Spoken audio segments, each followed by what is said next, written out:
स्वप्न पेरारे, समृद्धीचं दान मिळवारे, मोती जैसा अनमोल बी। नमस्कार शेतकरी मित्रांनो, मी शेखर शिंदे, संचालक स्वरा समृद्धी सीड्स नाशिक। आज आपण आलो आहे स्वरा समृद्धीच्या कांदा बीजोत्पादन प्लॉटमध्ये। येथील प्रगतील शेतकरी आमचे मित्र श्री नितीन भाऊ इंगोले यांच्या शेतावर आपण जरा नितीन भाऊ इंगोलेंशी संवाद साधू आणि त्यांचं मनोगत कांद्याच्या संदर्भात काय आहे ते ऐकून घेऊ।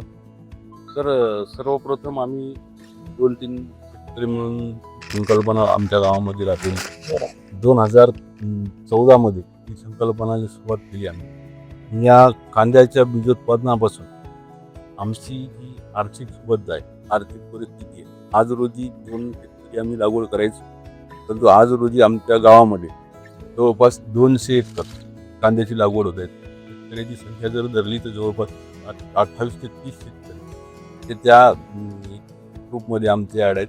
आणि ज्या शाश्वत शेतीमध्ये कांदा बीजोत्पादनचा एक कमी क्षेत्रामध्ये आपण बाकी उत्पन्नाच्या तुलनेत जर कांदा बीजोत्पादनाचा प्रोग्राम या शेतामध्ये जर राबवला, बाकीच्या तुलनेमध्ये यामध्ये शेतकऱ्यांना पुरणारे आणि आर्थिक बाजू शेतकऱ्याची सक्षम कशी होईल या उद्देशाने हा सगळ्यात मोठा फायदा हा शेतकऱ्यासाठी आहे। मोती जैसा अनमोल बीज हो,